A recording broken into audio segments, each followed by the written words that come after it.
ગયા. પૃથ્વી આવ આવ તારા લગ્ન ગીત ગાવા છે. કોયલ બેઠી અમલિયા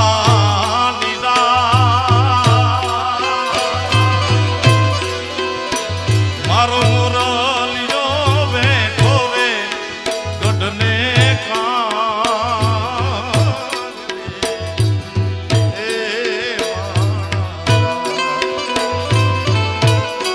ભાઈ પૃથ્વી અને ગીતાને વિનંતી અહીં ઉભા રહે, કારણ કે જે લગ્નમાં હું નથી આવી શકતો, હું લગ્ન ગીત ગાઉં છું ને, તમે લગ્નમાં ન ઘોરી શક્યા હોય તો અત્યારે ઘોરી તો માની લો. એમાં